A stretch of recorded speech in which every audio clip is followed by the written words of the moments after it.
And with that, I'll introduce Professor Stefan Walentowicz. Hopefully, I said your last name correctly. Um, he's a professor at Munich University of Applied Sciences, teaching and researching in computer engineering and embedded system security. He's also a member of the board of directors of RISC-V and the Free and Open Source Silicon Foundation. And today he's going to talk to us about how RISC-V has led to the obvious enablement of the open source silicon and what that landscape looks like. So with that, I hand it over to you, Professor. Yeah, thank you, Mohammed. Welcome everyone from the middle of the night in Germany. Thanks a lot for the kind introduction. Yeah, I think this is already said. Those are my roles that I'm One, in. I'm sorry to sorry. interrupt. Just one housekeeping note. If anybody has any questions, you can enter them into the Q&A tab on the Yeah, right. And as you post them in, I'll be asking them at the end of the presentation. Thank you. Sorry about that. awesome. Thank you very much. If there's any intermediate questions, please just ask them too. If there's anything to clarify, etc. Yeah, so those are my roles. I've been around in RISC-V and open source silicon for roughly 10 to 12 years now. And I have a few things to say out of those roles about RISC-V and open source silicon. I don't think I have to say too much about RISC-V in general. We all agree like that's the future. It's a free and open source instruction set architecture. And I think it's clear nowadays to everyone what it hasn't been at all times, what RISC-V is not. And RISC-V is not an open source processor design, right? It's not the layout, it's not the chip, it's not the RTL code, right? And there were some confusions in the beginning, and still today you hear sometimes people saying like RISC-V is an open source processor, which in itself is not really true, right? So RISC-V is not an open source processor. It does not mandate open source. Like there's a lot of proprietary and a lot of like very known companies in the space that sell RISC-V IP, right? What RISC-V is instead, it's an open standard, right? It's a specification of an instruction set. We have profiles, platforms, and we have adjacent topics like security, functional safety, many others that are covered by the RISC-V International, which is the governing body. There's a base standard of 45 instructions. We have a lot of extensions nowadays. There are standardized extensions, there are custom instructions where you can add vendor-specific extensions to a processor core. And this is in the end gives you the power of an open standard that you can extend it and have well-defined extension points.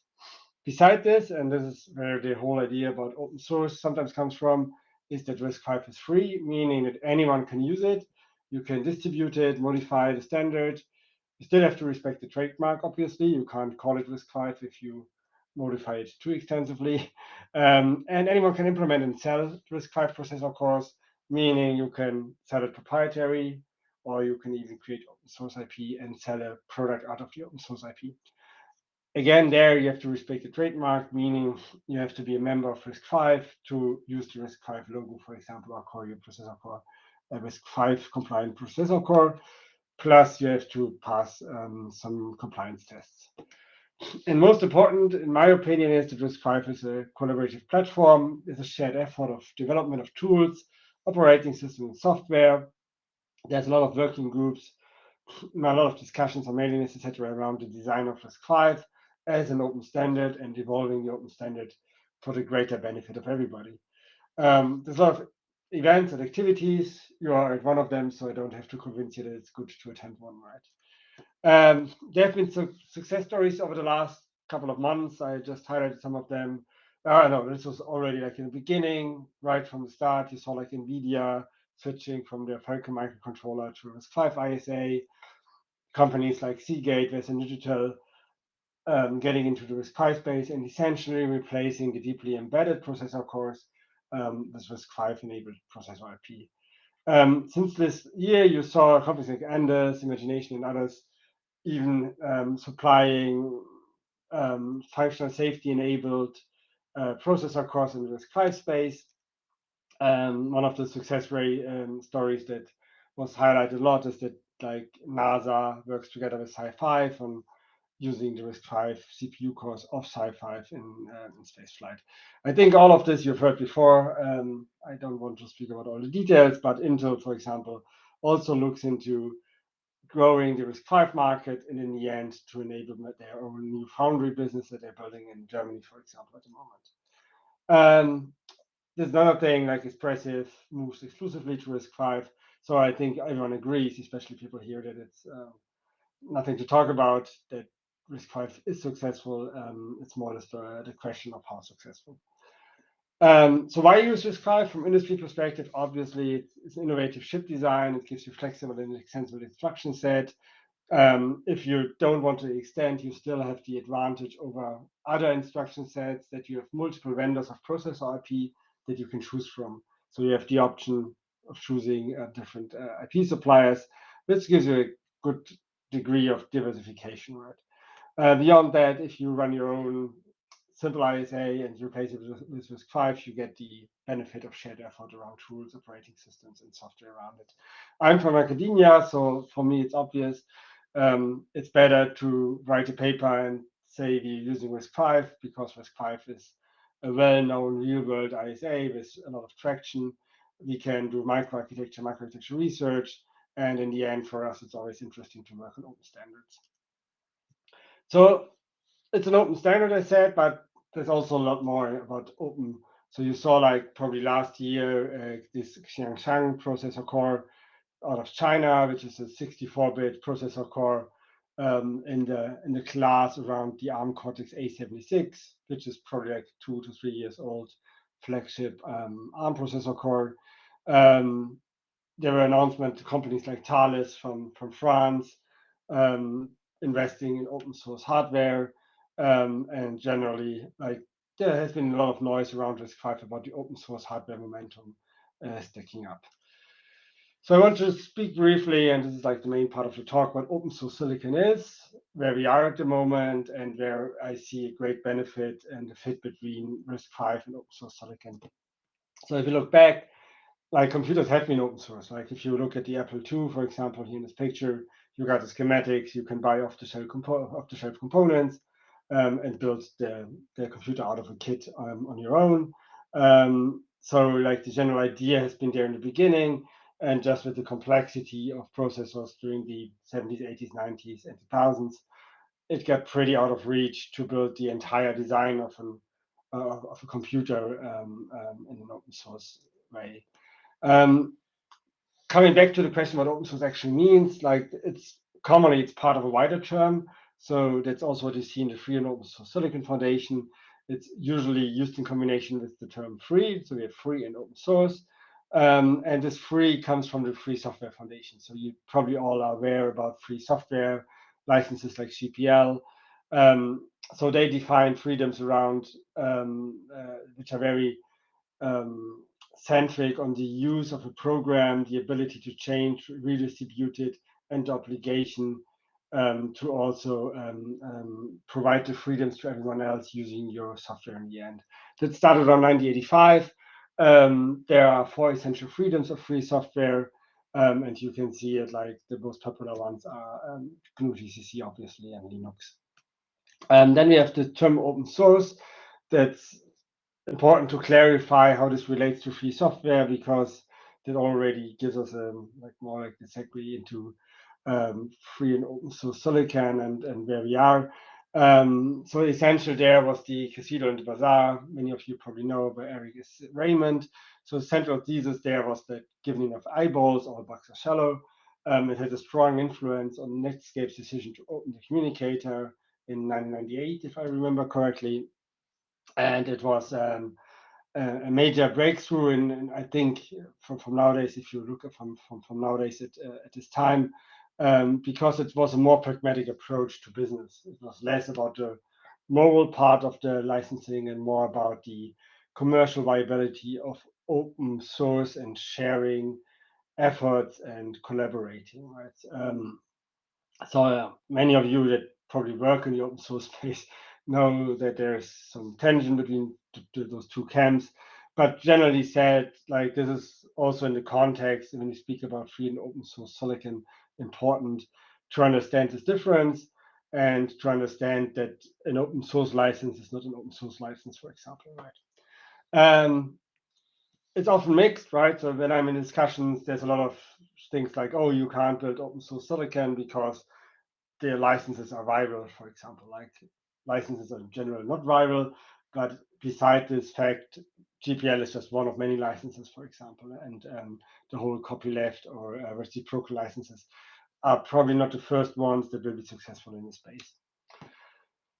So now the question is, what does open source hardware mean? And the concept of open source probably all aware is well known from software, but open source hardware is a much broader term. So that's also the reason we chose to not call it Free and Open Source Hardware Foundation, but Free and Open Source Silicon Foundation, to differentiate from the others. If you look at the Open Source Hardware Association, also from New York, I think you're probably aware, like hardware is a more generic term. There's physical items, there's open source architecture, there's open source shares, there's open source computers. Like they all are open source hardware items, and they're all under the umbrella, for example, of the Open Source Hardware Association. So we think it's important to differentiate a little bit.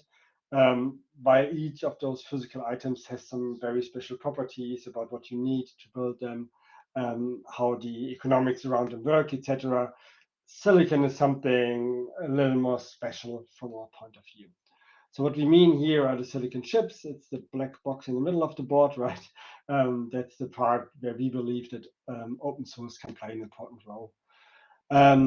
So what are the opportunities here? How can it help us? So if you compare it to open source software, like that's the trajectory that everyone wants to be on, right? Open source software has the whole principle nowadays. Like I think it's impossible to have a business without using open source software in any way. Not saying that you have to build your company around open source, but it's an integral part of many tools, of your server infrastructure, of your computers, etc. So nowadays it's like ubiquitous. I think it's the whole concept of release early, release often. You have limited cost of updates, which makes it easy, right? Compared to the stuff that we are talking about. Patents are in general, especially in Europe, not really an issue. And we saw, like, I think starting around 2000, like emerging this whole maker movement, open source PCBs nowadays. If you go to crowd supply, you can spend probably half a day skipping through different interesting projects in this makerspace. Revisions are costly, but they are like, the complexity can be handled, right? So if you have to do a rerun of a PCB, it's generally not in the order of millions, it's more in the order of thousands probably. Manufacturing is the key issue here, but that gets even worse in open source silicon, and there we are just at the very beginning.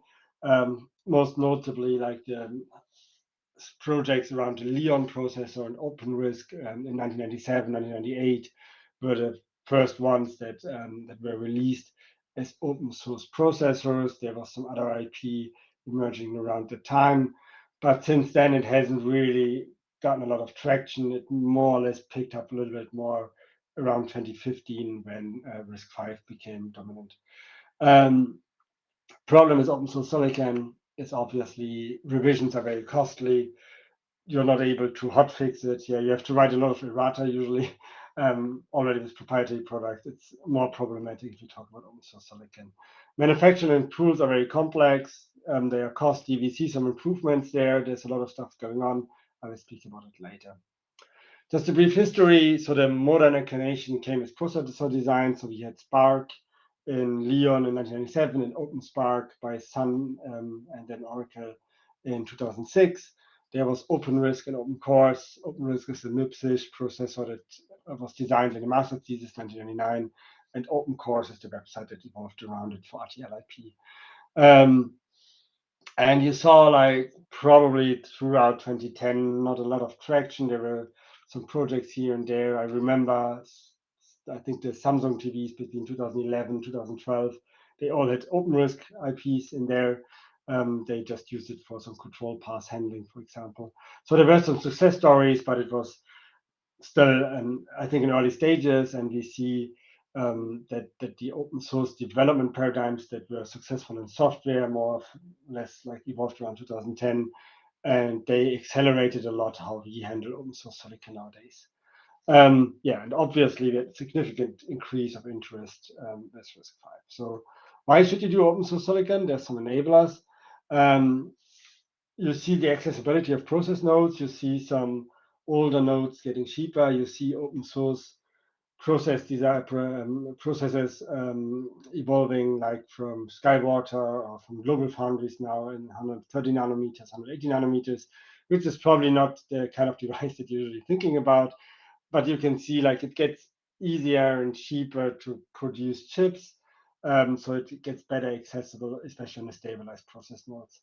The tooling gets better accessible. There was a learning curve, I think, in EDA industry, not only for open source, but in general, making tools more accessible, providing tools on a cloud, for example, was a topic that was discussed more and more over the last couple of years. Open source tooling comes up, and there's a lot of changes over the last 5 years probably around designing chips that just enable open source silicon. What I also observe and what I personally find very nice is that we have an influx of outside developers, because one of the problems we have in chip design is that the amount of people that you can hire is usually pretty limited. And I see a lot of computer science students, even people outside the field, classic software designers, developing some interest in chip design just because it becomes open source. So I think that's a very nice enabler for open source silicon and silicon in general. And we see proven workflows. We have GitHub, we have other platforms, we have CI, we have well-proven systems that we can adopt to open source silicon and piggyback on the successes of open source software. There are some opportunities stemming from that. Shared effort is very central to the idea of open source. So if you design some processor IP in a consortium, for example, of companies that want to use this processor IP, that want to design it together, because otherwise they would have to buy alternatives, or they would have to build each one on their own. There's certainly an opportunity. It gives you the ability to innovate, right? So you can pick IP, modify it, evolve it. I think there's also some opportunities around quality and flexibility of designs. Like this, generally, I think no disagreement that open source and proprietary can both be very bad of quality and also very good of quality. I think that's an opportunity for open source IP to even drive a little bit things like tooling, verification, etc., and giving a flexibility to the end user to change the design, to automated testing on it, etc. Plus, I think it's important, it gives you exposure and credibility if you work in this area. That's nice, that's good, that's a story I've been telling people for 12 years already, but there's some challenges that we saw and that I think that are slowly changing, and where I see the opportunities in the next decade probably to build a sustainable ecosystem around open source silicon. One is obviously licenses and patents. You can't talk about open source without talking about licenses. I don't want to talk about licenses too much, but patents are generally different in silicon than they are in software. That's obviously one of the things we have to discuss, especially when we talk about processor IP. The trust in the code and the fact that it's irreversible is a big challenge for open source silicon, a hurdle that I often see in discussions. The size of the community is something that I personally perceive as very limiting, because it's just a couple of dozen, maybe hundreds of people working on open source silicon. And it's still like, while there has been enablement, but it's still the accessibility of production processes and tools is still very limited if you look at more sophisticated process nodes. So what the licenses, generally hardware, like an open source license gives you transfer rights to the user, and it controls how to use the software, how to modify the software, and how to convey the software. The same applies to hardware. The responsibilities are generally the attribution of work to the authors. In the case, for example, of the Samsung example from earlier, like on every Samsung TV in the handbook, there was the attribution of the openness community as providing the IP. And some licenses require you to release the own modification on the same license, this share-like principle, which is especially important in the reciprocal, like GPL, LGPL licenses, and doesn't play a role in Apache. So the reciprocal licenses, those are AGPL, LGPL, MPL, the Mozilla public license. They guarantee the 4 freedoms of the FSF, and reciprocal means derived work must be shared with the same freedoms. It forbids you to create proprietary only products from it. There's one problem when it comes to the question of boundaries, and I can just refer you to a YouTube video from Fuzzy Foundation from 2015. We had a conference with a very lengthy panel discussion around this question of what is a boundary in a chip, because it can be in many directions. It can be vertical or horizontal. In strong reciprocal licenses like GPL, it requires you in software that you release the entire program under a compliant license. This would mean probably your entire chip design, which seems to be impossible nowadays because there's too much proprietary IP. The same is with weak reciprocal. It's only a particular subset, but it's generally hard to translate what the boundary is to silicon, which I think is pretty limiting to the adoption of especially GPL and LGPL. The MPL might be more of interest because the boundary is the file, so it could be your Verilog file that you want to set a boundary on. So the problem in open source silicon is it's not only horizontal, it's also vertical boundaries that you have to consider, because you're building something out of standard cells, you're building something around standard components, you're building something around the intellectual property in the entire flow of creating RTL to gates, for example. More popular in our space, similar to software, to be honest, is the permissive licenses. They have less obligations of the users. They're easy to build into proprietary products. They usually require some attribution or warranty disclaimer. Attribution meaning you have to say where you got it from, and warranty disclaimer is generally that you don't guarantee for the correctness. There's many licenses. BSD and MIT are quite similar and often used. The Apache 2.0 license is very popular in open source silicon because there's a patent clause in it forbidding you to contribute code that breaks patents that you own on yourself, for example. They are easy to adopt into open source silicon, and this is, I think, at the moment, Apache 2.0 is probably the most advanced license. There's another set of licenses which was released 2019 in the second version, the CERN Open Hardware License, the OHL. So the license has special wording because if you look at Apache 2.0, it's all about software, but it's easily transferable. There's something called solder pad, which is like a shim around it, just defining what the terms in software relate to in silicon. The CERN Open Hardware License tries to solve it from the beginning by using wording specific to hardware and silicon.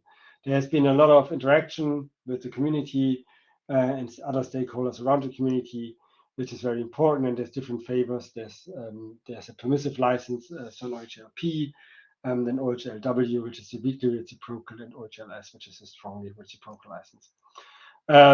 They circumvent the entire issue of boundaries by defining something like available components, which are generally like in a board design that's resistors, right? You can, or it's even active components that you can buy off the shelf. Everything you can buy to reproduce a design is an available component. Everything that's specific has to be covered by the license.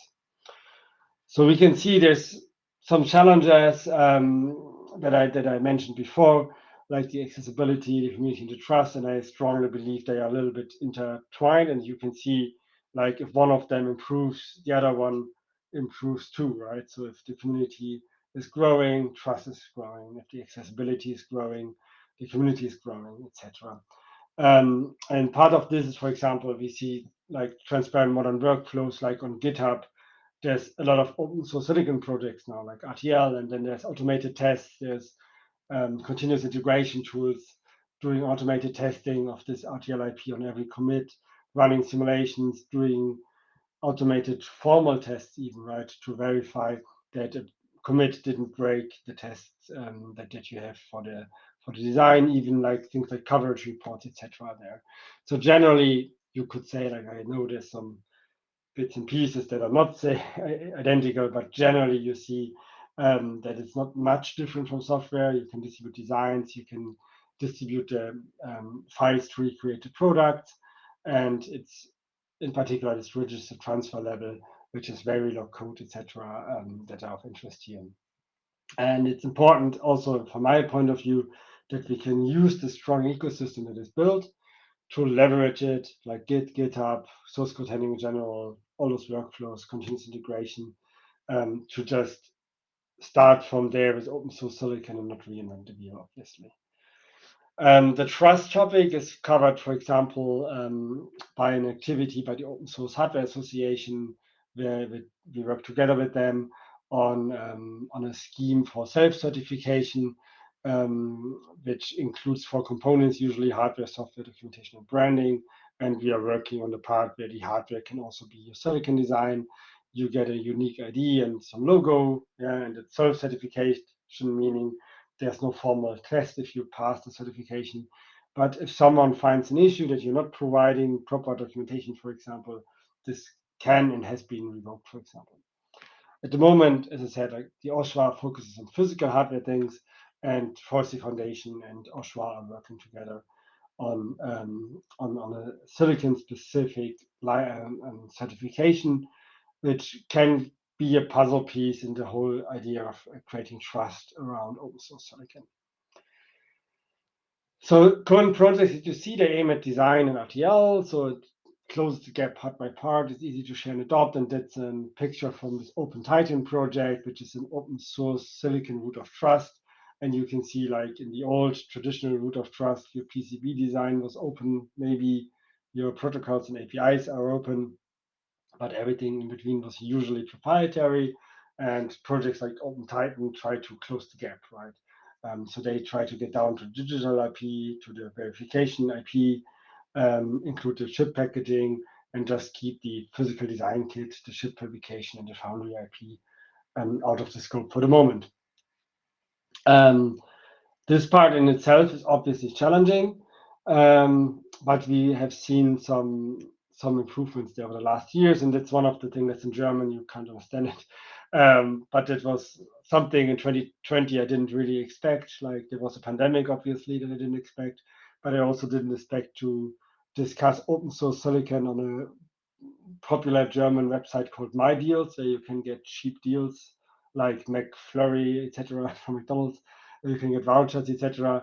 And they were talking about you can get free computer chips now with your own design from Google, and that's what many of you probably saw was the Skywater PDK in 2020 released. There's a video that that we shot together with Tim Ansel, who created Skywater PDK from Google, and it's an 130 nanometer fabrication process out of Skywater in the US.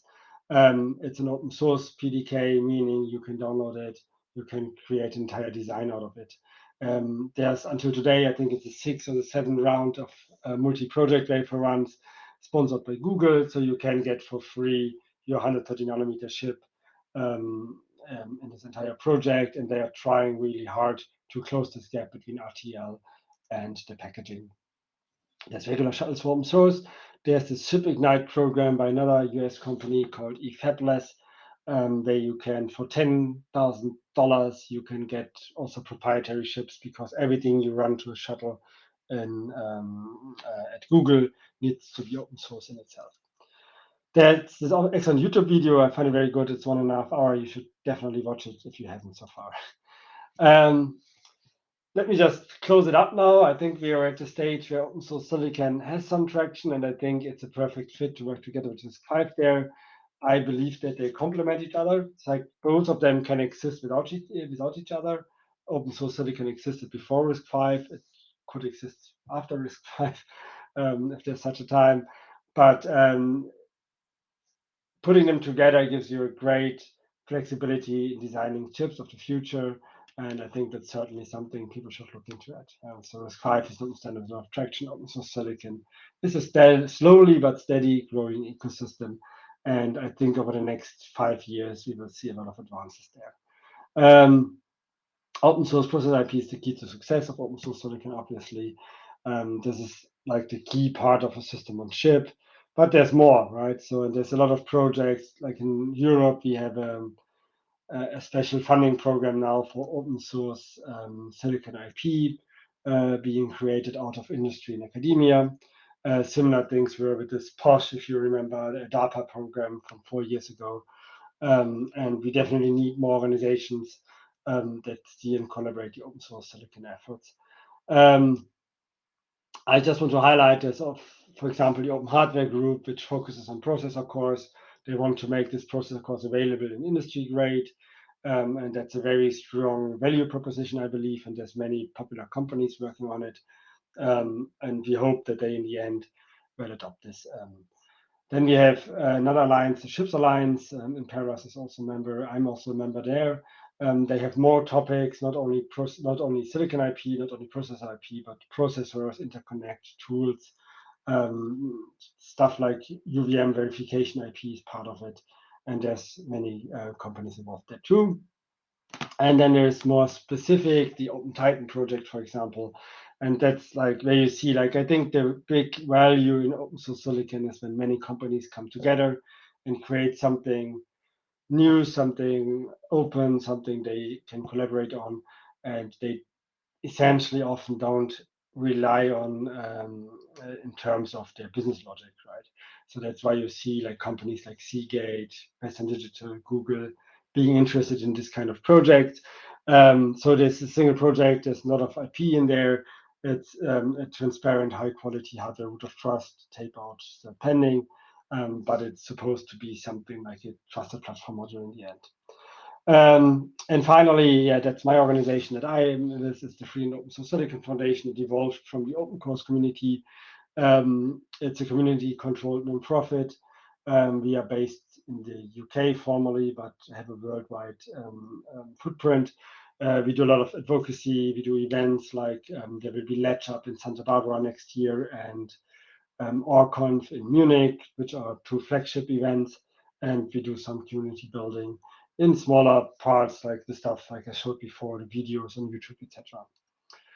Summarizing, everything's great.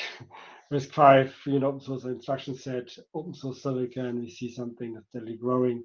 I believe while RISC-V and open source silicon can exist without each other, they are perfect fit for each other. Thank you very much. Any questions, thoughts, strong opinions, weak opinions?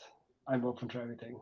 Just a quick question. Do you see any obvious kind of verticals or domains where RISC-V can accelerate development, or like even open source silicon that would not necessarily be possible or easily possible by smaller kind of organizations that RISC-V can like enable now? Yeah, I think if you look at you probably don't want to look into like data center chips, right? It's probably more something like the markets, for example, that Europe is strong at, right? Industrial IoT, maybe not automotive, also not the first one, but those kind of like smart sensors where you just want to create something like you want to create something very specific to a domain and you want to have everything else off the shelf, right? But it still has to be readily available. You don't want to go into discussions around NDAs. You want to be able to extend the instruction set to build something very specific. I think this is where I see opportunities, and we are also working together with startups now, thinking about commercializing, for example, homomorphic computing, like some very special way of doing cryptography, for example. Like there's a lot of interesting projects which are very domain specific. I think that's where you can really be successful in open source silicon with RISC-V together. Yeah, just to follow up on that, there's a really good example of that with Greenwaves Technology in France, who have used the work from ETH, the pulp core, and created a company out of that, which I think if they had not had open source processor to start from, I'm not sure they'd have a product today. Got it. Yeah, so they built something like a specialized IoT platform with very small cores, but 8 of them, which is very interesting. Around this entire like Skywater ecosystem, you also see like how smaller pieces just fit together, right? I think also from my personal opinion, stuff like a UART, like it seems like very tedious just to buy them if you want to quickly recombine stuff, right? The advantage with ARM is you can just go to ARM and get everything. Disadvantage is you can't change anything, you have to pay a lot, right? Advantage with RISC-V and open source silicon, not saying that they two belong together, but maybe combining both gives you great advantages if you just want to probably like if the chip in itself is also not your product, right? This might be of interest to you. Right. Not saying that it's easy to build a chip, but it's right. easier than this before, right? Right. So basically, in kind of the traditional mechanism to build up your own chip, it's just like the verification process is very expensive and Yeah. it's needed, right? Because if you make an error in the final product, like that's much more costly than just going through the verification process. Exactly. But I guess with the RISC-V, you already have kind of the processor instructions. All the verification it's pretty much done for you. All you need to do is like just put the different blocks together and essentially like, okay, you have an ASIC like you said that's tied to your domain, but at a much less cost because you don't have to go. You can assume that the design has been verified and you don't have to go through that process. Yeah. Of course, that's like the short version of the entire story, right? Right. Because you still have to verify your product, right? Having stars next to the segment, right? And someone has to do that. Like, and that's what you see where I find the stories of Open Hardware Group and Chips Alliance very compelling, right? People get together, they pick designs from academia, and they make them ready to be used in products by verifying them extensively. I know that Imperos is very active there, for example, and very helpful, right? And it's also, I think, for them, it's good for validating their entire product portfolio, and on the other side, it's helping the open source Silicon IP to become a really viable alternative. And I think that's great. And it enables, I think, it enables people to build chips that probably didn't think of building chips before. I think, and that's good. That's something important, especially from like a European perspective, but also from an American perspective. Gotcha. Great. Well, thank you. Nobody else has any other questions, so thank you again for your talk. Thank you very much. It's been very insightful. If you want to stick around, you're welcome to stick around. Otherwise, if you want to get some sleep, you're welcome. Yeah, I will probably be too tired sometime soon, so don't be surprised when I drop out. Thanks a lot for the great opportunity. I wish you a great event, but I will stay around for some more minutes. Thank you very much. Thank you. Yeah. Our next speaker is Larry Lapidis. Hopefully, I said your last name correctly. He's vice president of sales at Impress. Prior to joining Impress, Larry ran sales at Aberrant and Calypto Design Systems. He was vice president of worldwide sales during the run-up to Vericity's IPO, which was the top performing IPO of 2001. Afterwards, as Vericity solidified its position as the fifth largest EDA company as well. Before Vericity and Surefired, which was acquired by Vericity, Larry held positions in sales and marketing for Exemplar Logic and Mentor Graphics. And Larry was recently an entrepreneur residence at Clark University's Graduate School of Management, where he developed and taught a course on entrepreneurial communication and influence. Larry holds an MBA from Clark University, in addition to his MS in Applied Engineering Physics from Cornell and his BA in Physics from Berkeley. Larry will be presenting a talk that looks at the current state of the RISC-V ecosystem, both successes and areas of opportunity where work can be had. Let me pull up the slides.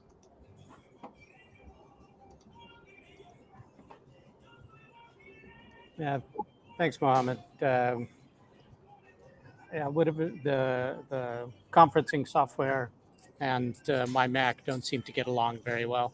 I've even gone and downloaded Chrome. Just to follow up on Stefan's comments on Open Silicon and specifically the Open Hardware Group, there's actually a lot of work being done there on verification of open source RISC-V cores, and I think the roadmap there, the variety of cores, and also the fact that the verification methodology is not just limited to open hardware cores, but can be used by anyone, makes it a real interesting project. If anyone is going to come out to the RISC-V Summit, Open Hardware Group is having meetings on the Thursday after the RISC-V Summit, and I'd suggest spending some time with that. But so today, what I'd like to talk about, though, is the RISC-V ecosystem, and talk about this in terms of fragmentation or convergence and what the trade-offs are there. So Stefan talked about the freedoms with RISC-V and those freedoms can result in fragmentation, or if limited, maybe we get convergence. And so we want to explore what the trade-offs are there and what the balance is between fragmentation and convergence. So next slide, please. So too much fragmentation is a problem. There be dragons.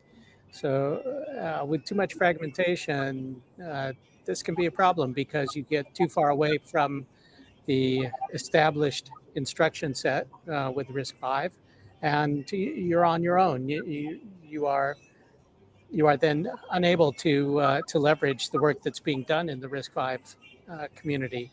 So fragmentation can be a problem that way. Next. But another way of looking at fragmentation is that it supports diversity, means supporting different market requirements. And so with the right tools, sailing around the world is possible. So there's a balance there. Some fragmentation is good, too much, and you're really on your own. Next, please. So just a bit of background on Imperis. Our founding team has a background in electronic design automation tools and also FPGA and processor IP companies. When we started the company 15 years ago, we were looking at the embedded software development problem, and we thought silicon needed, especially heterogeneous silicon, needed simulation for the software. And as an EDA, specialized tools and methodologies would be required. And the products would be developed starting from the domain-specific requirements, what software tools are needed, and then develop an infrastructure underneath that. What we did there was to support a number of different processor models or instruction set architectures, more than 12. And built all those models. That's probably outside of RISC-V. There are probably 150 different processor models available from Imperis, and then maybe another 100 to 150 RISC-V based processor models. So it was actually, because we've done so much work with processor models, jumping into RISC-V was a natural move for Imperis. And so today we've evolved to supporting RISC-V, both software simulation and design verification, and also ARM with software simulation. So yes, we still have models for more than 12 different ISAs, but really it's RISC-V and ARM. We're headquartered near Oxford, England. I don't have the right accent for that. I'm actually in California, in the San Francisco area, and we've got 15 people now. Next, please, Mohammed. So these RISC-V models that we've built are used for processor design verification, DV, and software development. OVP there is Open Virtual Platforms. This is an initiative that Imperis started near the beginning of the company to build open source models that would work with the commercial tools that Imperis was building. So we see here the RISC-V and then the ability to configure that base model, and then the extension library. So the base model implements the RISC-V specification in full, everything that is not just ratified, but stable in the RISC-V specification. And you're able to do that by version. So for example, we support, I think, 4 different versions of the vector specification. And then it's, of course, fully configurable. So there are more than 250 different parameters to configure that base model. There are more than 100 different users for that. So that base model actually gets used on a daily basis by a lot of different people. And then in a separate library, this extension library, you can add the custom instructions and CSR. So it's easy to extend the base model. But the nice thing is when you extend it with your custom features, you do not perturb the base reference model.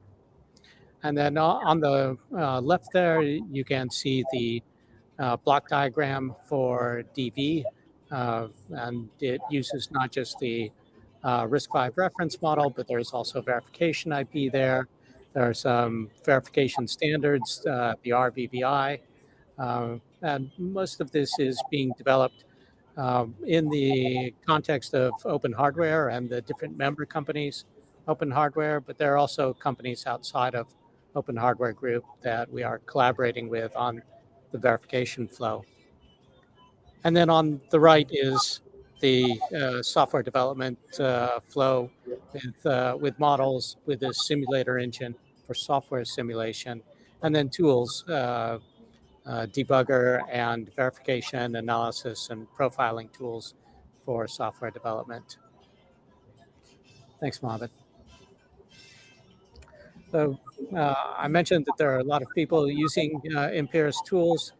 This is a list of users. At the bottom of that left-hand column, you can see that there are more than 100 organizations using the free RISC-V OVP Sim Plus simple instruction set simulator that we provide for free. There are also numerous universities around the world using Imperis. So, as I said, between the commercial users and these users of the free ISS, it's well over 100 different organizations using that base RISC-V model. So it gets pushed pretty hard. And then I mentioned that we're part of the Open Hardware Group and CHIPS Alliance, but we also have partnerships with various other companies that are building processor IP or that are doing other pieces in the ecosystem, in the RISC-V ecosystem. Next. So let's look at ISA's past, present, and future. We can start with x86. Last year, I think it was 50 years since the invention of the microprocessor, and Intel and x86 have dominated the compute space for the last 40 years. Maybe I shouldn't say Intel so strongly, since AMD, I think, has been kicking their butt a bit recently, but there you go. ARM has dominated the mobile space for the last 20 years. And then, RISC-V, what we see with RISC-V is that it could be poised to dominate all the unclaimed markets for the next 20 or 30 or even 40 years. So why RISC-V? Stefan talked about this. It's the freedom and not the free. There are potentially some performance, power, and area advantages for RISC-V. There's no legacy bloat. With ARM, you have 25, 30 years of legacy instructions that are sitting there, and there's a lot that you don't need in an ARM processor for your specific application. And then the open source aspect of RISC-V is attractive from a security perspective. Thanks. So how did Intel and ARM come to dominate their market segments? There was early entry into the market segments. That was helpful. Also, their products met or exceeded the market requirements and expectations. Those two companies built an ecosystem, and they delivered a quality product. So what is RISC-V? And can RISC-V duplicate the business and technical conditions to dominate those unclaimed market segments, AI, IoT, even automotive? Next. So simple way, for at least for me, to look at RISC-V is that it's an instruction set architecture standard. But it's also the ability to customize a processor to meet specific market requirements. So it's both. And let's see. Go ahead, please, Mohammed. So RISC-V is a push me, pull you, for those that remember Dr. Doolittle, between compliance and customization. Compliance to the ISA is important for the development of the ecosystem. Customization is important for the development of products that meet the demands of various markets. So what is RISC-V, and can it duplicate those conditions? Next. So let's walk through these. Well, those unclaimed markets, RISC-V does have early entry. Those markets are not mature. I think the RISC-V product meets or exceeds the market requirements and expectations. So what does that leave? Can RISC-V build an ecosystem, and can RISC-V deliver quality products? Those are the questions that we need to answer here in the RISC-V community. So yes, that ecosystem product quality and quality processor design verification. So let's talk about those actually in reverse order. I'll say a word about product quality first. So quality product requires a comprehensive DB effort. From a DB perspective, 20 years ago, more than 20 years ago, the EDA industry collaborated with semiconductor companies to develop verification tools and methodology for SoC DB. And this collaboration helped customers to achieve over 90% first silicon success versus industry average of 40%. But verifying SoC blocks on a complete SoC is different from verifying a CPU. Intel, ARM, and others have kept verification in-house. The best known methods are not necessarily public. But what we're seeing is that DB engineers from these companies are now taking jobs in the RISC-V community.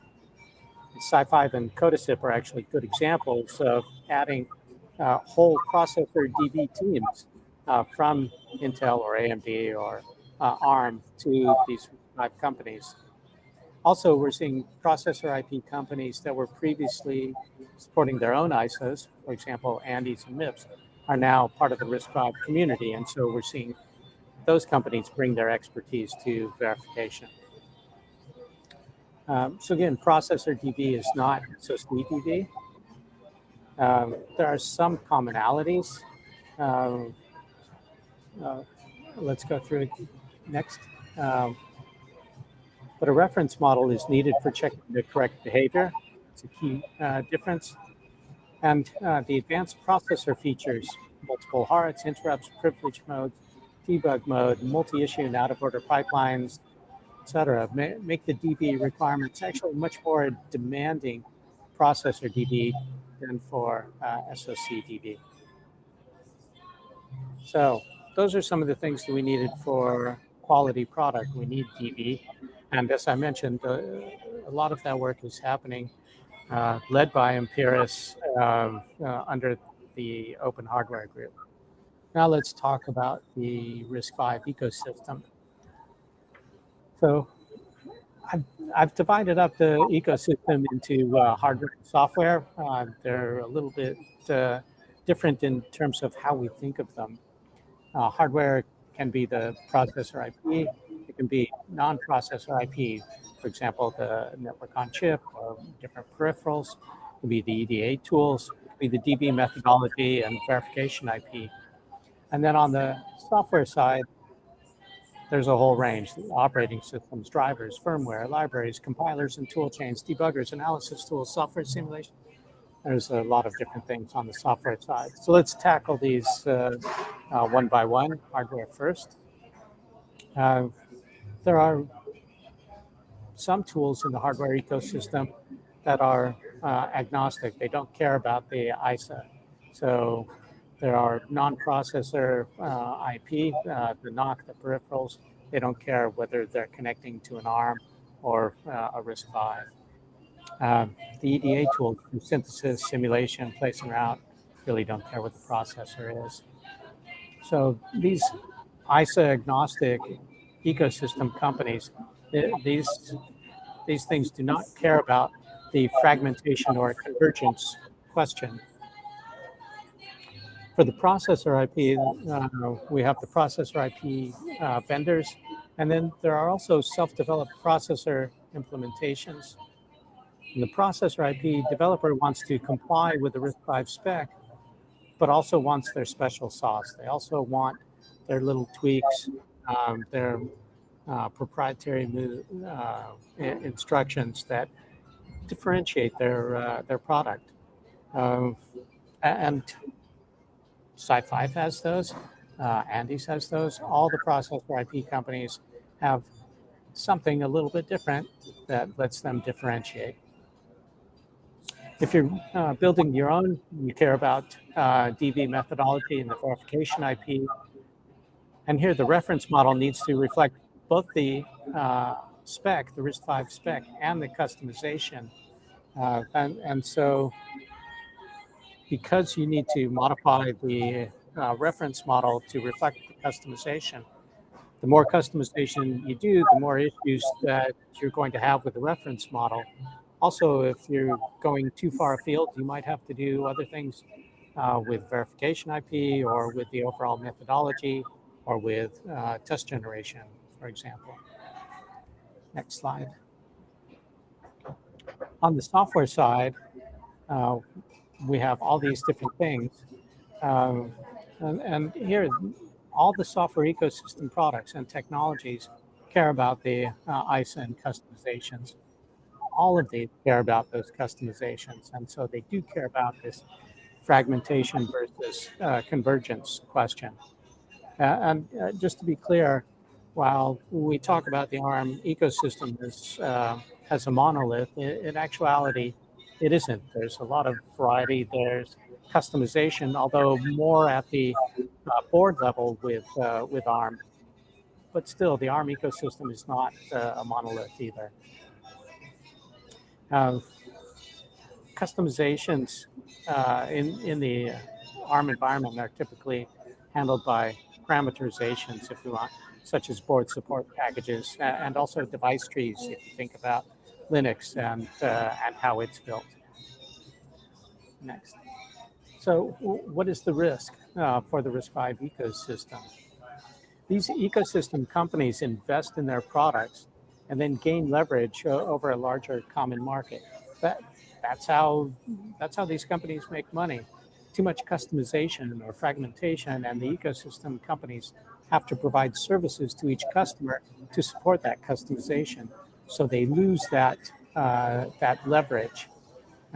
Service companies do not have the same leverage, do not have the same return on investment. They don't have the same valuation as product companies.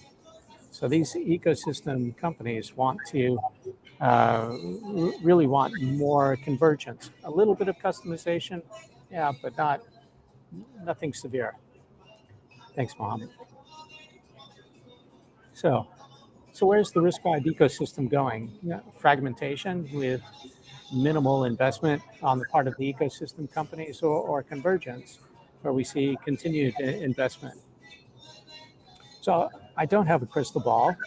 I'll say this is what I said 6 months ago, 7 months ago from a talk.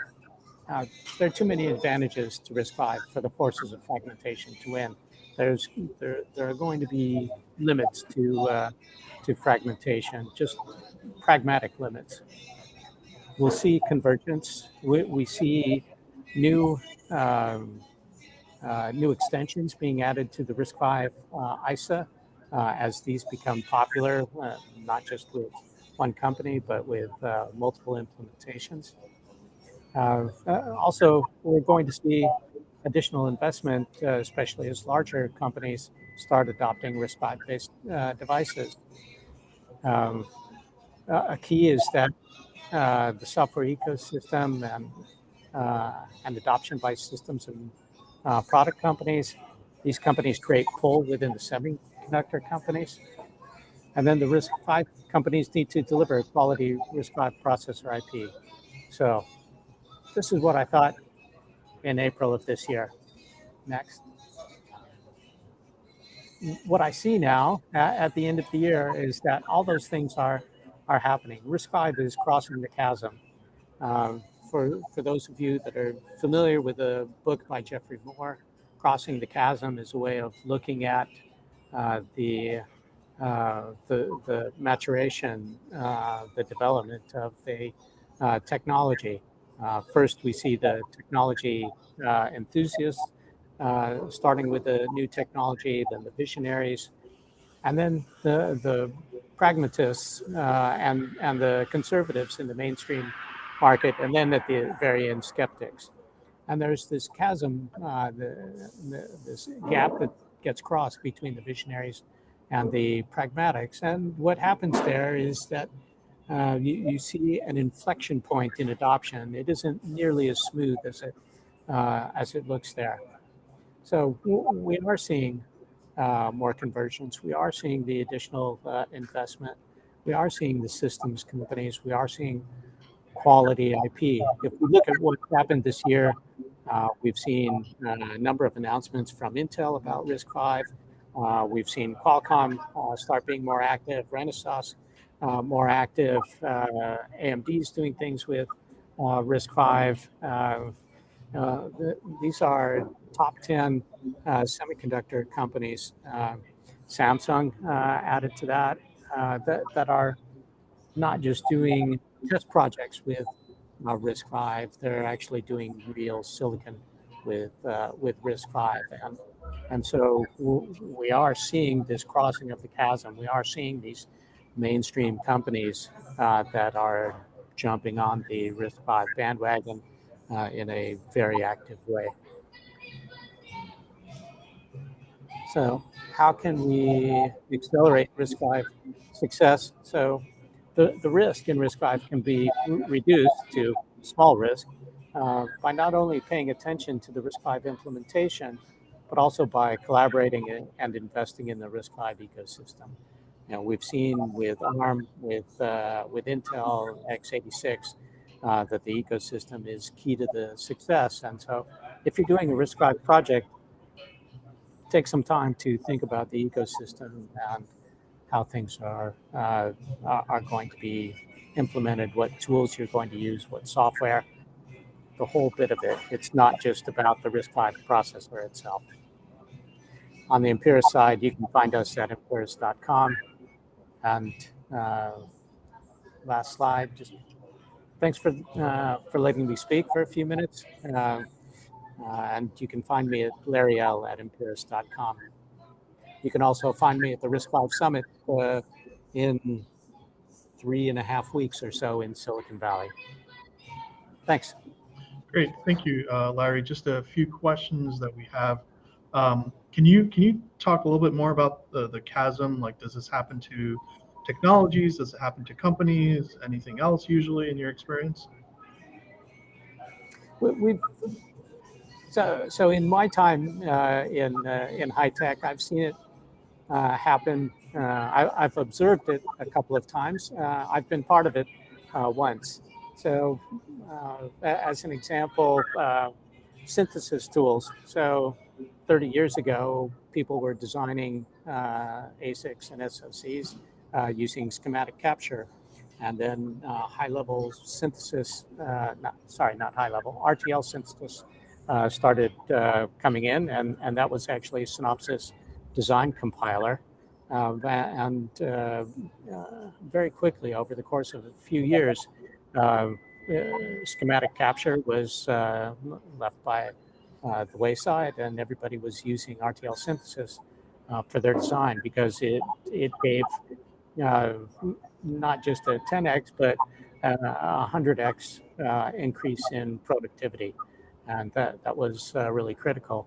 And it was the technology, it was the company Synopsys, it was actually engineers that wanted to have design compiler experience on their resumes.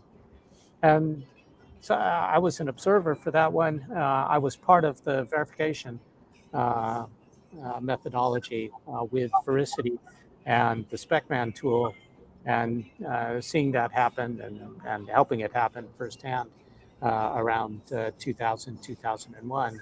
And that's where all that additional design complexity that synthesis enabled created even more complexity with verification. And so with the cost of respin, better verification was needed.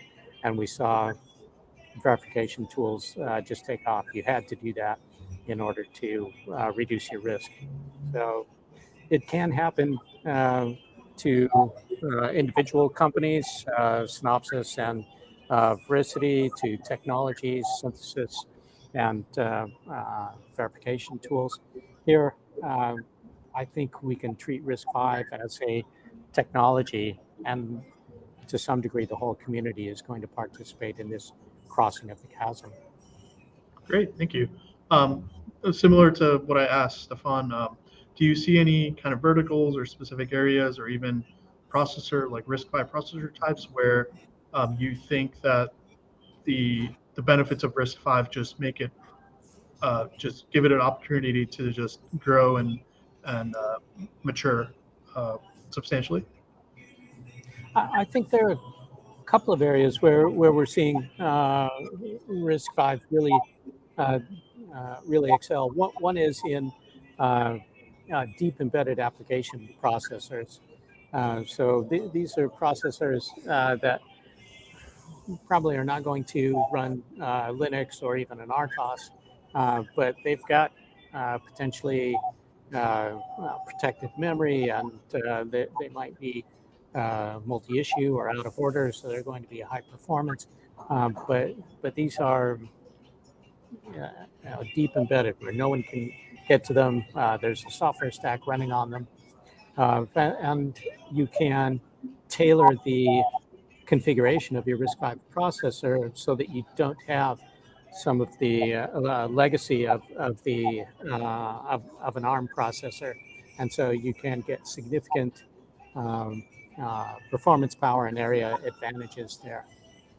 And then two other areas. I think one, we're seeing a lot of RISC-V in AI and machine learning.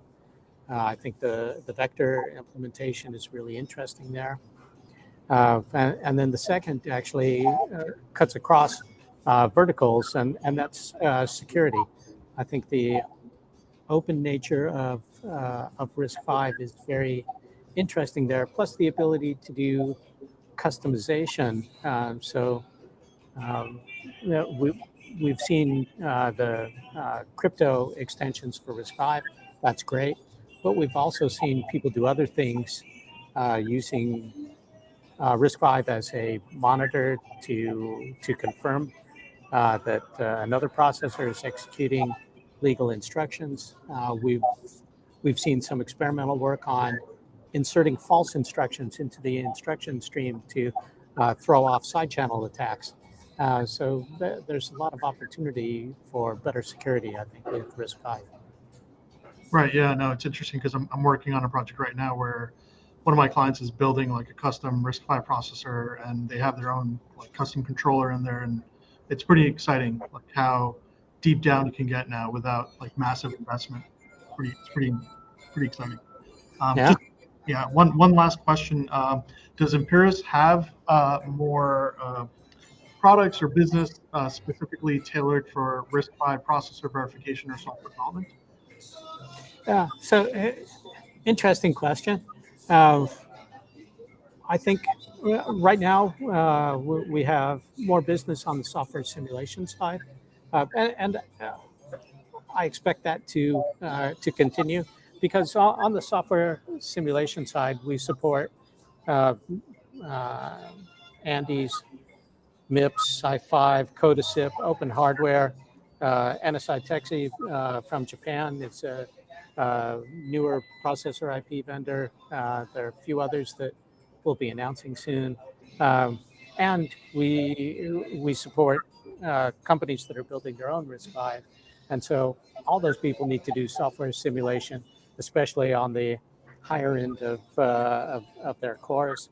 Whereas on the design verification side, the processor DD side, that's only the do-it-yourself folks. So it's a bit smaller of a market, although incredibly necessary there. So I think we'll see more software simulation, but the processor DV side is critical for those companies that are building their own, and there are a large number of companies that are building their own. Cool. Well, thank you for answering those questions, and again, thank you for the really great talk. Really enjoyed it. It was really insightful on your take and feedback on what the future holds for RISC-V. Thanks again, Larry. Thanks, Mohammed. So our next speaker is Professor Wolfgang Kunz. He's a professor since 2001 at the Department of Electrical and Computer Engineering at the Technische Universität Kaiserslautern. He conducts research in the area of system-on-chip design and verification, and has been collaborating with several industrial partners, including Absent, Alcatel-Lucent, Audi, Bosch, IBM, Infineon, Intel, OneSpin, and Xilinx. For his research activities, Professor Kunz has received several awards, including the Intel Hardware Security Academic Award in 2002, jointly with other members of his team. He's also a fellow of the IEEE and member of the Academia Europaea. In this talk, Professor Kunz is going to address some of the challenges associated formal security analysis of a system on chip with a focus on RISC-V. So unfortunately, we couldn't have Professor live with us today, but we're going to be listening to him on a pre-recorded session. Let me pull that up. Let's see.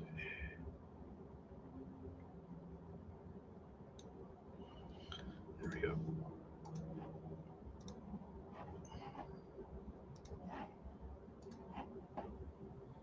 Hello everyone, it's a great pleasure for us to participate in this event.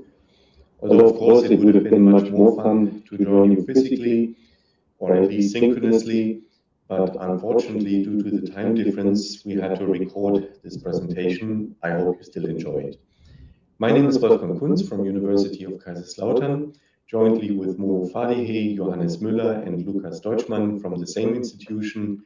We would like to give you an overview on our work on formal security analysis and report some case studies that we conducted on RISC-V systems. Talking about RISC-V, our background and research topic is actually not so much computer architecture or the instruction set architecture itself, but design methods and in particular methods of formal verification. RISC-V and the availability of open source designs have been quite a game changer for our research. Realistic designs became available, covering a large spectrum of cores and also SoCs.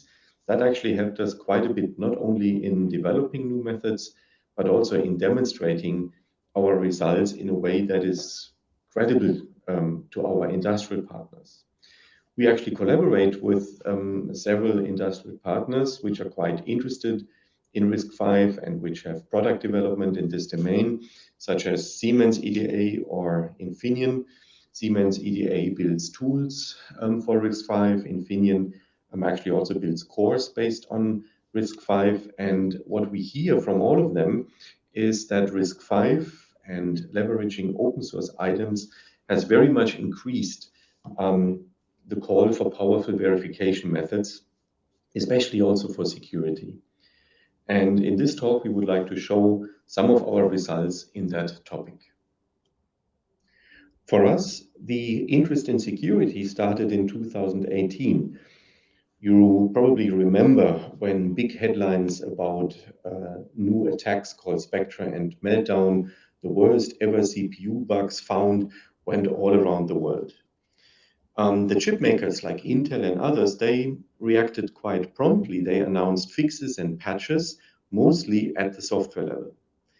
Well, the hopes for quick fixes at the software level, at least, they were disappointed. I may quote David Patterson, who said at DAC 2018 already that the state of computer security is embarrassing for all of us in the computing field. It seems unlikely systems will ever become secure using software-only solutions. So this second sentence, that's in fact quite important. It became apparent that the root cause of these problems were in hardware, and this is what attracted also our interest because we had a long research record in hardware verification. We then started collaborations with industry. I mentioned already Siemens, EDA, and Infineon.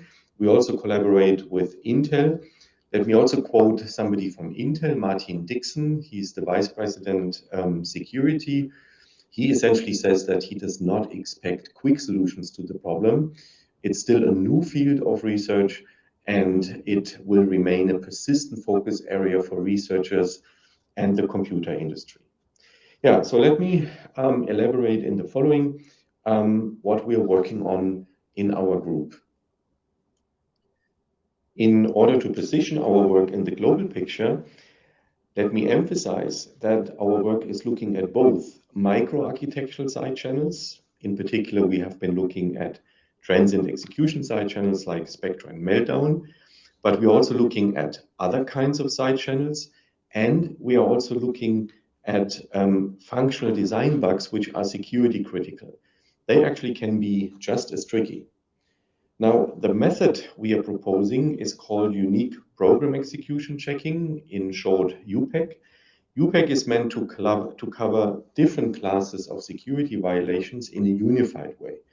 I will explain what I mean by that in a minute. Another important point is that UPEC always looks at the security problems from a hardware perspective and operates directly on the RTL implementation. Also, we do not need any new language, but specify the considered security requirements based on standard property languages such as SVA. Let me start with giving you a few technical intuitions about UPEC before Mo, Johannes, and Lukas then go into more detail. First of all, from an application point of view, UPEC is quite different from standard functional property checking. In classical property checking, you formulate many properties. In UPEC, we formulate only a single global property for a model consisting of two identical instances of the SoC under verification. Therefore, in that sense, UPEC is more similar to equivalence checking than to property checking, which also has positive implications on its scalability. So what do we mean by unique program execution? Unique program execution essentially is a global non-interference property. It states that secret data must never interfere with any program execution such that this interference is observable by an unprivileged user. And we check this on this two-instance model by comparing behavior of these two instances for any but the same program running on each of these instances. That means we are checking certain equalities under certain constraints or assumptions. Yeah, now we can refine this formulation. UPEC for the different classes of vulnerabilities always boils down to choosing the right constraints and setting up the right equality checks in this two-instance model, which I showed you on the previous slide. In this way, we have different versions of the UPEC approach, as you see them here on the right side. And this is what I mean by a unified approach. All the different versions of the UPEC properties have a similar structure so that we have a high degree of reusability, and we can support the verification process with templates and so on. So in the following, Mo Fadihi will talk in a little bit more detail about UPEC dedicated to transient execution side channels, then followed by Johannes, who will look at UPEC under the aspect of functional correctness, security violating functional bugs, and then Lukas will talk how we can use UPEC DID to support data oblivious programming. Yeah, so now the stage is for Mo. Hello everyone, my name is Mo Fadihe, and in this part of the presentation I would like to talk about how we can detect vulnerabilities to transient execution attacks in RTL designs of processors using unique program execution checking. The first step to achieve this goal is to formulate our security requirement, which is the absence of vulnerabilities by transient execution side channels as a hardware property. To do that, we first need to define some auxiliary notions. First, we partition program visible registers and data memory into two sets. First, public information or X of P, and second, confidential information or X of C. Based on this, we can define architectural observation for a program, which is the time abstract sequence of valuations of the program visible registers as they are produced by the committing instructions according to the ISA specification. So it's time abstract and it's according to the ISA. It's basically what you get out of simulating the program on an ISA simulator. On the other end, we can have microarchitectural execution, which is the clock cycle accurate sequence of valuations of the program visible registers as they are produced during the execution of that program on a specific hardware implementation. So it's cycle accurate for the specific implementation. It's basically what you get out of simulating the program on an RTL simulator. And you can have a third notion in between these two, and that is microarchitectural observation of a program. It's an observation, so like the architectural observation is a time abstract sequence of valuations to the program visible registers. But unlike the architectural observation, this one is produced by the committing instructions on a specific hardware implementation. So it's basically the time abstract results that you can extract from the output of the RTL simulation. And to give you an intuition about these notions, we can say that if you have a functionally correct or ISA compliant processor, then for every possible program, microarchitectural observation and architectural observation must be the same. So basically the time abstract results must always match the results at the ISA level. But the microarchitectural execution or timing of instruction execution is the degree of freedom for the designer. Using these notions, we can formally define unique program execution as a requirement for confidentiality in hardware. This property is a two-safety property, meaning that it relates to two traces of execution for the same program under two different valuations of X of C or confidential information. The property states that if architectural observation of the program is secret independent, then microarchitectural execution of that program must also be secret independent. A counterexample to this property is either of two cases. First, it can be that the timing of instruction execution is secret dependent. So basically, secret information is being leaked to timing side channel. And that's basically a transient execution timing side channel attack. And the second scenario is that there is a functional bug that enables explicit leakage of information to the result, to the time abstract results of the program. And so we can have both scenarios in this case because microarchitectural execution consider both timing of instruction execution and results of instruction execution.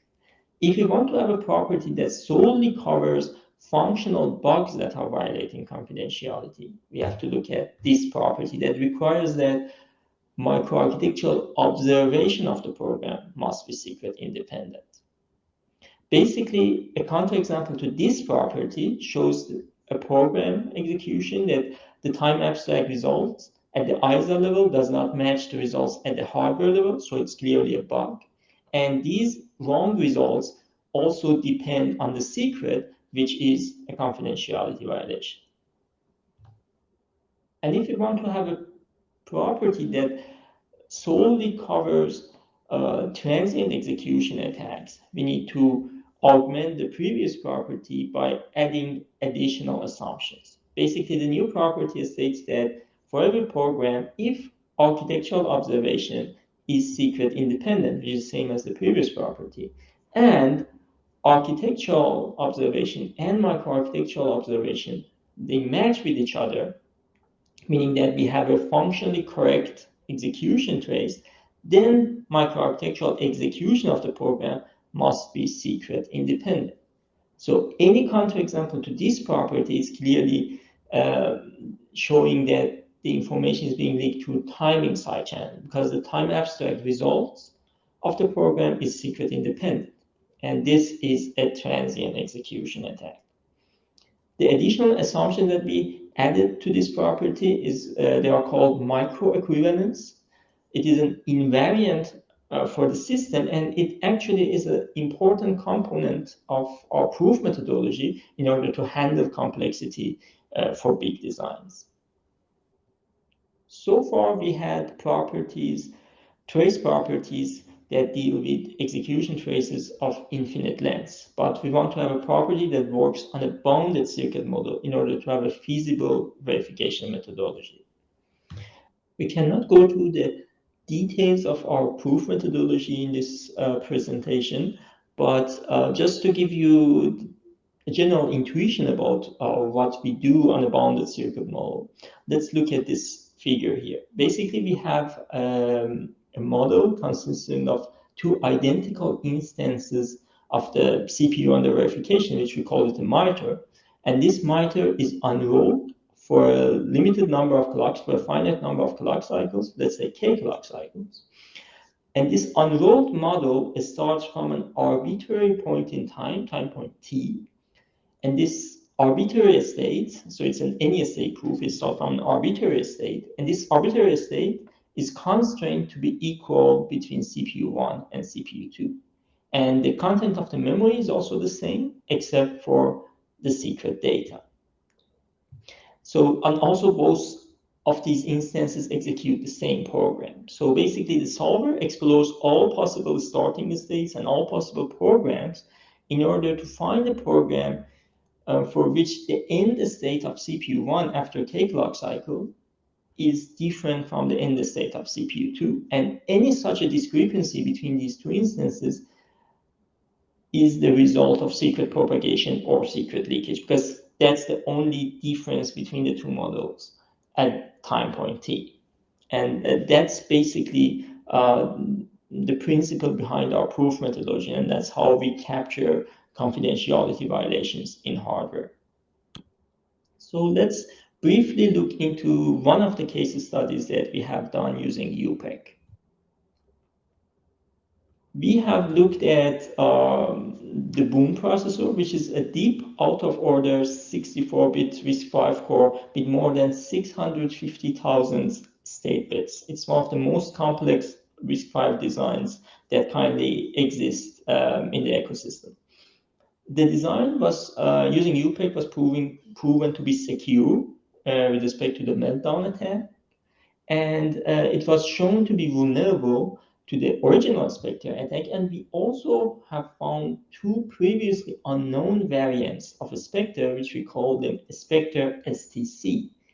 And in parallel to our work, actually, other researchers have found similar vulnerabilities similar to Spectre STC in x86 processors, which they call it a speculative interference attack.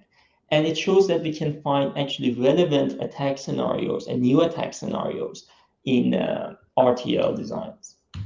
Here you can see the runtimes of different proof instances in our experiments.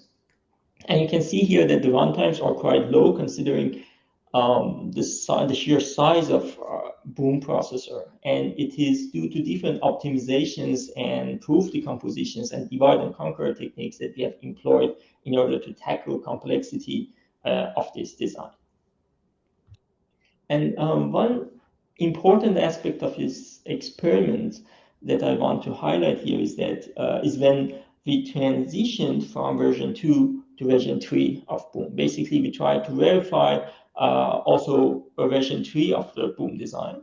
First, to see how robust UPEC is to the increasing complexity of the design, and we could see that CPU times didn't change that much, so that was a positive result for UPEC. But the other aspect was to evaluate the security of the updated design. And we were expecting to see the same level or maybe improved level of security in the new design. But against our expectation, Unlike Boom version 2, Boom version 3 was actually vulnerable to the meltdown attack. We informed the UC Berkeley design team who is behind the Boom processor, and they implemented the fix right away. And just simply by looking at the code, it looked fine.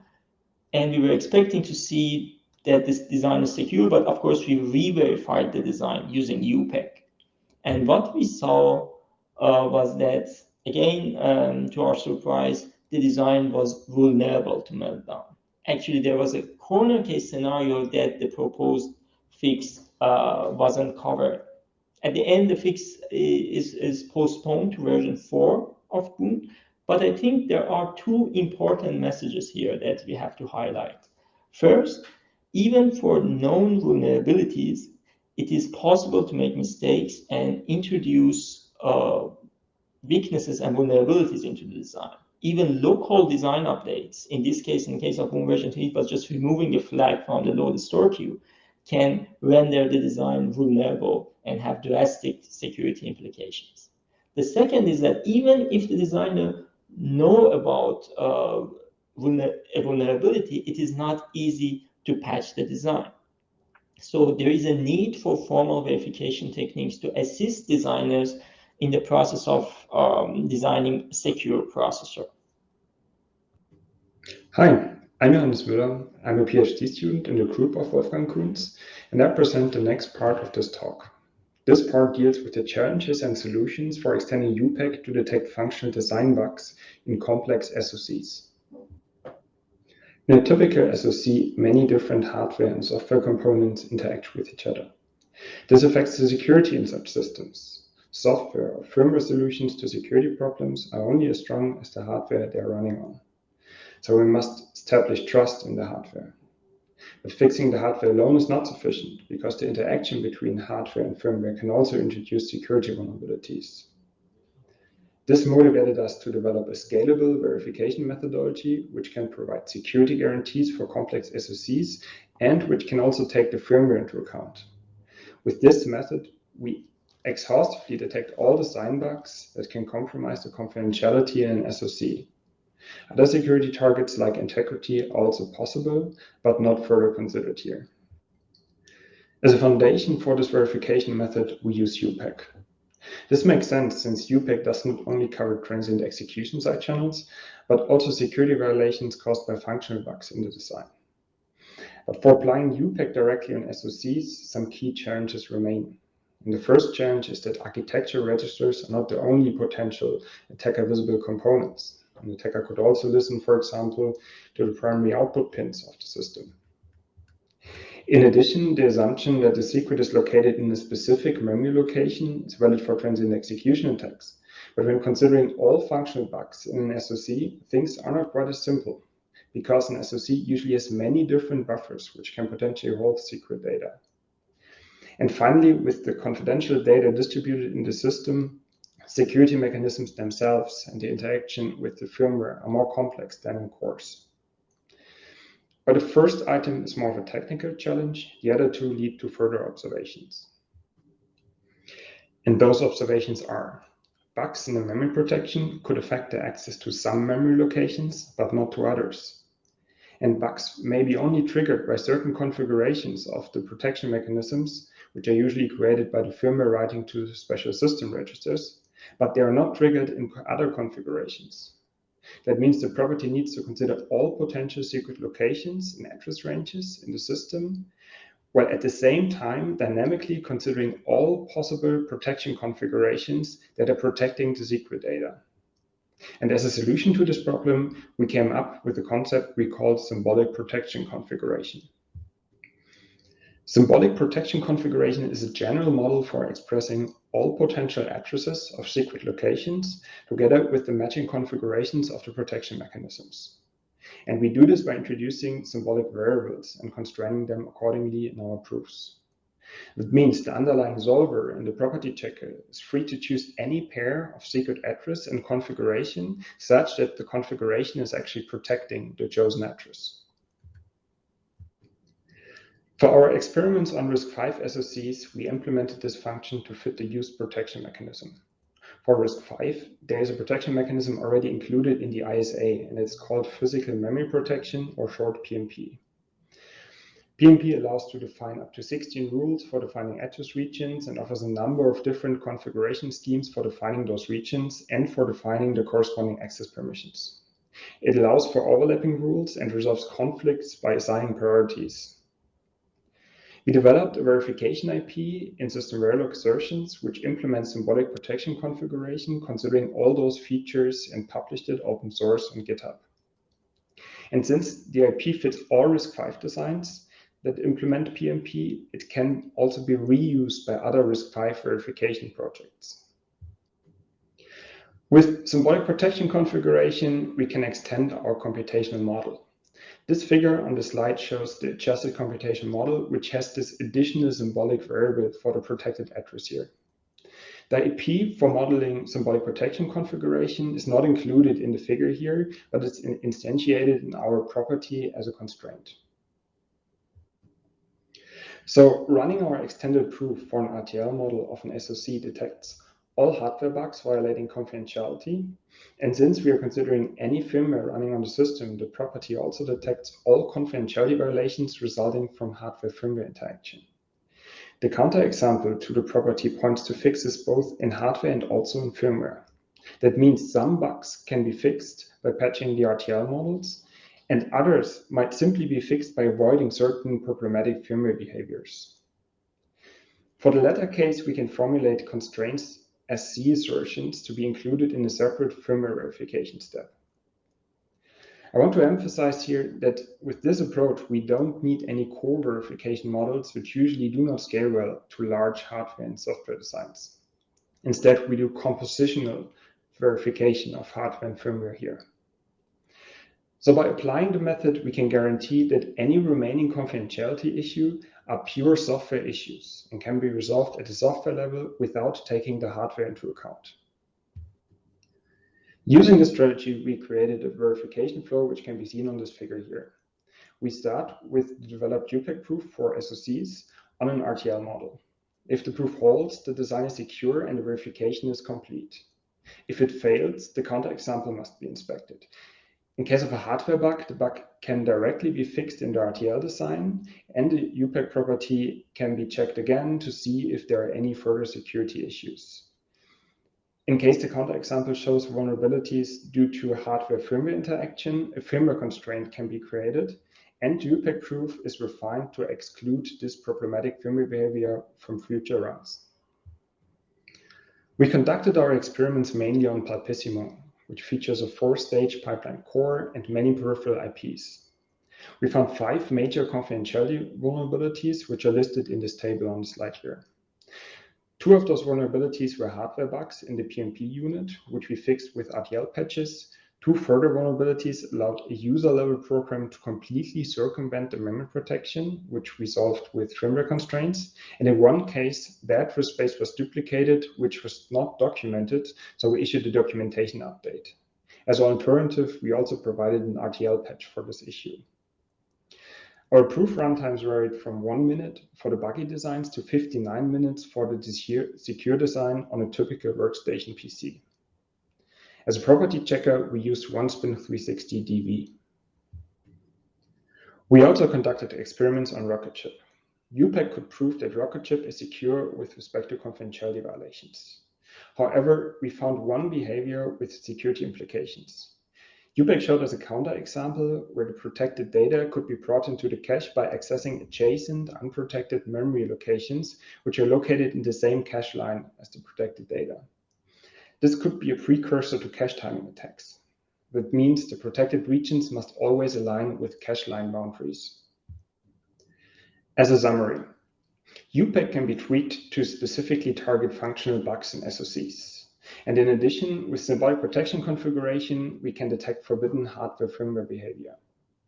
We incorporated this concept into a hardware-firmware compositional verification approach and demonstrated that it scales for SoCs of realistic size. And we detected several critical confidentiality violations in Palpissimo and Rocketship. So this concludes this part of the talk, and I pass the microphone to my colleague Lucas. Yes, thank you, Johannes. And hello, everyone. My name is Lukas Deutschmann, and I'm also a PhD student in the group of Wolfgang Kunz.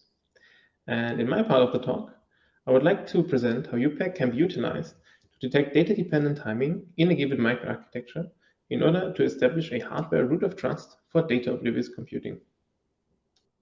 As I just mentioned, this part of the talk will be about data-oblivious computing. But what does data-obliviousness actually mean? To give you a short definition, in data-oblivious computing, the runtime, resource usage, and memory access patterns of the program are independent of confidential data. This means that the computation is performed without any measurable side effects. Now let me give you a small example to motivate this problem. Consider this simple function here that takes a user-provided string input and compares it to an internal secret key. If the user input does not match the key, the code will raise an exception. And this example, of course, is oversimplified, but it probably looks okay for someone who doesn't have any security background at all. However, it has a big flaw, and that is the string comparison. The way that string comparison works is that it compares 1 byte at a time, and it stops as soon as a mismatch is found. And while this is great for performance, it actually breaks data obliviousness, since an attacker can deduce the secret byte by byte by measuring the runtime. Or in other words, running this code doesn't only tell you that you entered the wrong key, but it also tells you you guessed the first so many bytes correctly. A prominent software paradigm to defend against such side channels is called constant time programming. In short, constant time programming aims to achieve data obliviousness by writing programs such that their runtime and resource usage is independent of confidential information. And there's been a lot of great contributions from the software community, for example, open source libraries, domain-specific languages, or verification tools.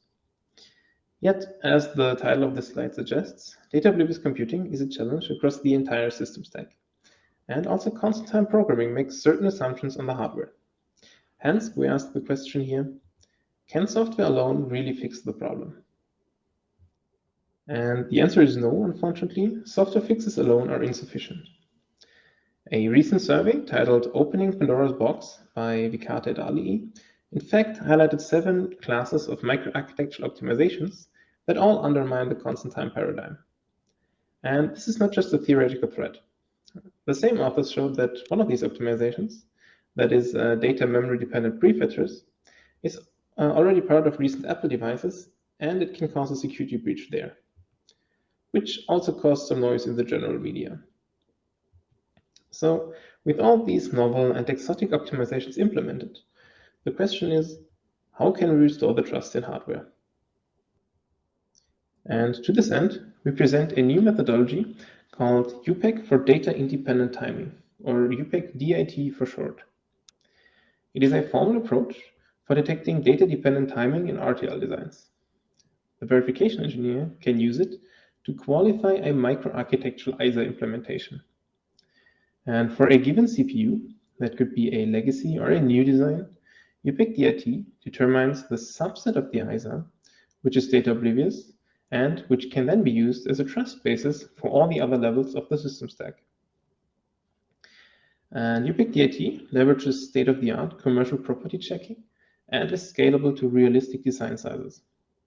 And we've already shown that the technique can be very useful, as we found several violations of data obliviousness, some of them even in security-conscious designs.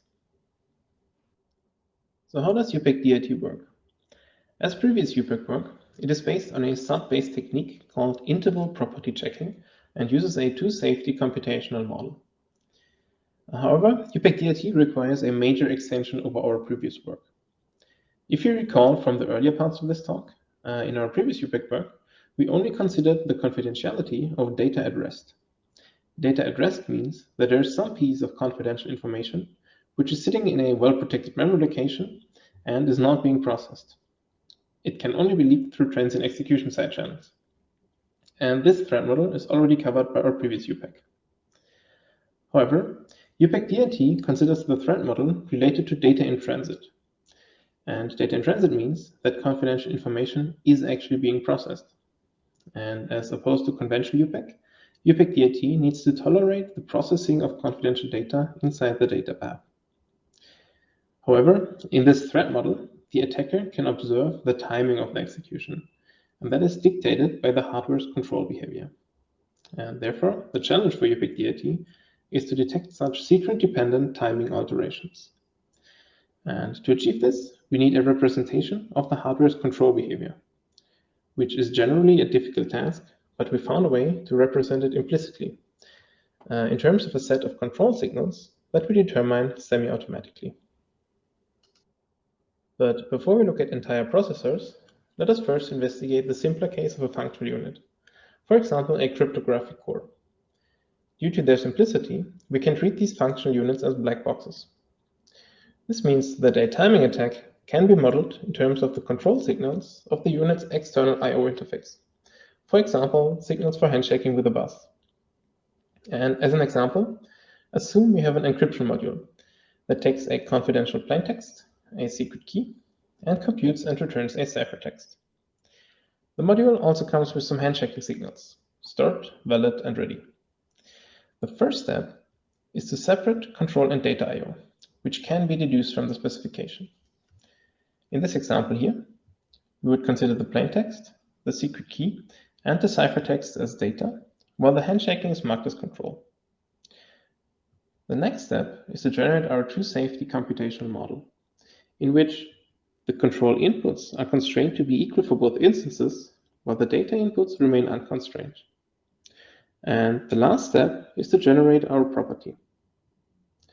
In the simple case of a function unit, we assume that both instances start in the same but arbitrary state. And we then prove that for any sequence of inputs, the control outputs never diverge. If this property fails, the difference in control outputs must originate from the data inputs. And this, in turn, indicates a data-dependent timing. We formally analyzed multiple function units, ranging from cryptographic cores to arithmetic modules. And in the table, you can see whether or not the module operates data independently, the number of state bits, the proof time, and the maximum memory usage during the proofs. A red X means that there is an actual dependence of the module's operating time on its data inputs. And as you can see, both the proof times and memory usage were negligible. For reasons of time, I can't go into more details on these experiments, but you can find more information in our paper. Let's now take a look at processors where things are a bit more complicated. First, we need to distinguish between legal and illegal timing variations. All timing variations that are visible at the ISA level are legal because they do not reveal the values of operands. An example for this would be stalls due to dependencies between instructions. However, the problem occurs when the values of the operands alter the timing. This is illegal and must be distinguished from the first case.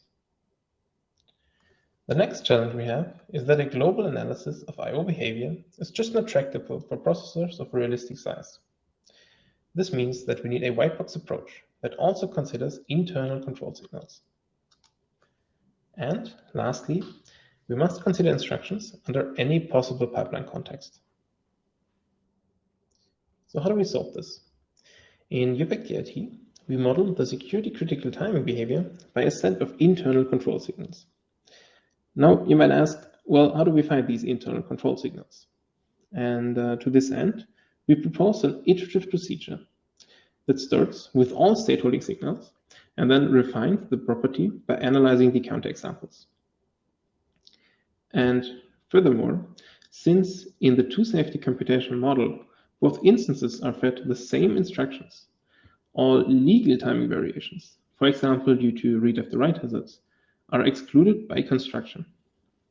And also, because our starting state is symbolic, it covers all possible pipeline contexts. And this is how our property for processors looks like. Below, you can see the corresponding computational model, where both instances are connected to the same symbolic representation of memory, and therefore they are fed identical but arbitrary instructions. We let both instances begin in an arbitrary but equal state, except for the operand sources. Our proof starts with the instruction under verification, we call it the IUV, in the instruction decode stage. It finishes when the IUV leaves the pipeline. either through the write-back stage or through an early exit, for example, due to a pipeline flush. And we then verify that during this time, the two instances do not deviate in their control behavior. This means that the relevant control signals must assume equal values. And this again raises the question, what are the relevant control signals for this equality check? We actually find these signals systematically and completely by an iterative procedure that starts assuming all stateful signals are control signals. And then, guided by counterexamples, this set is iteratively refined and decomposed into irrelevant data signals and those control signals which are relevant for security critical timing. But let me refer you to the paper for more details on this procedure. Instead, let us look at some experimental results. In total, we analyzed 4 different open source processors, as you can see in this table. These are all RISC-V processors. On the left, you can see the different instruction types. And for some instruction types, you can see 2 symbols. These denote the RS1 and RS2 operands separately. You can see that also for larger processors, like CVA6, also known as Ariane, which has almost 700,000 state bits, the proof times still remain reasonable. The reason for that is that UPEC-DIT, fortunately, allows for a sound blackboxing of submodules. And in this case, we blackboxed the cache. And with this, our final computational model only consists of 24,000 state bits, and that is a lot more manageable for the formal tools. The IBEX processor, which is part of Google's security-conscious OpenTitan platform, is of particular interest, as it implements a data-independent timing mode, which can be activated during runtime. And when this DIT mode is active, it should ensure that all instructions operate timing and resource independent with respect to their operand data. And you can see that this data-independent timing mode deactivates fast paths implemented in the multiplication and in the division unit. And they even implemented delays for correctly predicted branches in order to mimic the behavior of mispredictions. However, we found another and unexpected violation of data-independent timing in the case of misaligned load and store instructions. The way that IBEX handles these misaligned load and stores is that it splits it into 2 separate aligned accesses. However, this causes the number of memory accesses to be data dependent, which violates data obliviousness, even when there's conservative defense mechanisms like oblivious RAM employed. And we report this issue to the IBEX developers, and they confirmed it. They adapted the IBEX documentation, and they're considered fixing it in a future update. But besides IBEX, we also have more interesting findings, which we discuss in our paper. To conclude our presentation, I would like to summarize the different contributions in the unified UPEC framework. UPEC is able to detect confidentiality violations by transient execution attacks. It can prove the absence of security-critical functional bugs, and it can contribute a formally verified set of hardware primitives for data-oblivious computing. And we're also working on a systematic secure by construction design flow for defending against transient execution attacks. Furthermore, UPEC is easily integrated into existing design flows, as it operates directly on the RTL, requires no new languages, and scales to hardware designs of a realistic size.